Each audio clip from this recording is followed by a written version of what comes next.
In the heart of the Horn of Africa, Ethiopia's rugged and ancient volcanic highlands have shaped the land, the climate, and the people for thousands of years. But in early 2025, this geological legacy surged back to life with a force that stunned communities, scientists, and the world. This is the story of the Ethiopia volcano eruption of 2025, a rare convergence of history, science, and human resilience in the face of a suddenly awakened giant. For decades, the volcano at the center of this event, Mount Damira, nestled within the Afar Depression, had been considered restless but not imminently dangerous. Small tremors were common, steam vents occasionally hissed through the cracks in the brittle earth, and glowing fissures lit the night sky from time to time. But these were familiar sights to the people who lived nearby. Generations had adapted to the rhythms of the land, where the Earth's crust is slowly pulling apart, creating one of the most geologically active rift systems on the planet. In late January 2025, the first signals came quietly. Seismographs installed by the Ethiopian Geological Observatory detected an unusual cluster of deep tremors beneath the volcano, pulses of energy that hinted at magma movement far below the surface. The readings were subtle at first, easily mistaken for routine rift activity. But by the second week of February, the tremors increased in frequency and intensity. The ground beneath the Afar region began to shift, rising ever so slightly as magma pushed upward.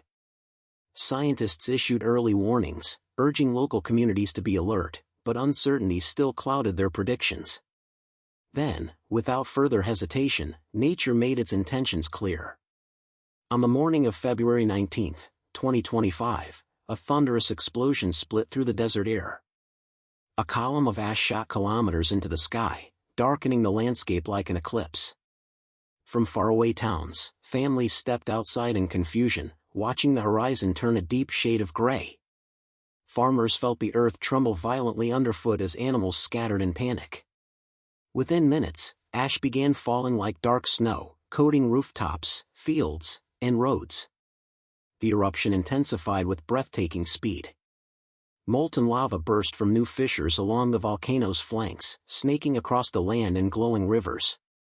Satellite imagery captured the fiery trails spreading outward, consuming dry brush and carving new paths through the landscape. At night, the sky glowed crimson, illuminating the clouds of steam and ash. The region, normally quiet and sparsely populated, was transformed into a scene of otherworldly beauty and danger. As the eruption continued, scientists worked around the clock, analyzing real-time data. They discovered that a massive chamber of magma had surged upward rapidly, likely triggered by shifting tectonic plates beneath the Afar Triangle. This event was part of a larger geological process, one that has the power to reshape entire continents over millions of years. But for the people living near Mount Damira, the concern was immediate: safety, survival, and preservation of their homes. Emergency teams mobilized quickly. Local authorities coordinated evacuations, guiding thousands of residents away from the hazardous zones. Roads grew crowded with families carrying what little they could gather: blankets, water, livestock, and treasured possessions wrapped in cloth. Aid organizations set up temporary shelters in nearby towns, providing food and medical support. Despite the chaos, the resilience of the Ethiopian community shone through.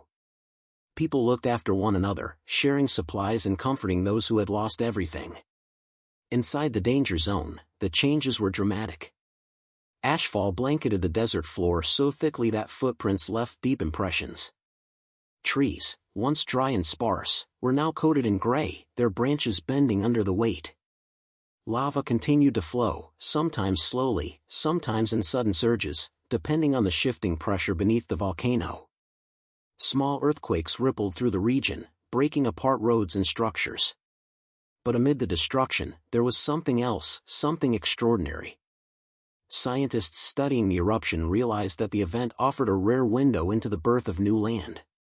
As lava cooled, it formed fresh layers of basalt rock, expanding the Earth's surface. The Afar Depression, already known as a place where continents begin to split, was undergoing yet another transformation. The 2025 eruption was not just a natural disaster, it was a geological milestone. By early March, the eruption began to stabilize. the towering ash plume thinned, rising only a few kilometers instead of stretching into the stratosphere. Lava flows slowed, hardening into dark, jagged formations. The sky, once choked with ash, gradually cleared, revealing blue horizons once again. For the displaced communities, the road to recovery was just beginning. Homes needed rebuilding, livestock needed replacing, and farmlands required rehabilitation. The ash, while destructive, would eventually enrich the soil, an ironic gift from the volcano that had caused so much loss. International research teams arrived to document the aftermath.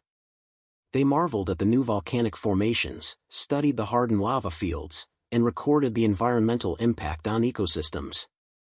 The eruption sparked new scientific questions about the long-term behavior of rift volcanoes in East Africa and the role they play in shaping the continent's future. Yet beyond the scientific significance, the story of the Ethiopia volcano eruption of 2025 remains, above all, a story of humanity. A story of communities faced with uncertainty and danger, who responded with unity, courage, and hope. A story of people who understand that the land they call home is both fragile and powerful, destructive and life-giving. As the region rebuilds and the earth continues its restless movements beneath the surface, one truth endures: Ethiopia, with its ancient landscapes and resilient spirit, will continue to rise from the ashes, stronger, wiser, and ever connected to the land that shaped it.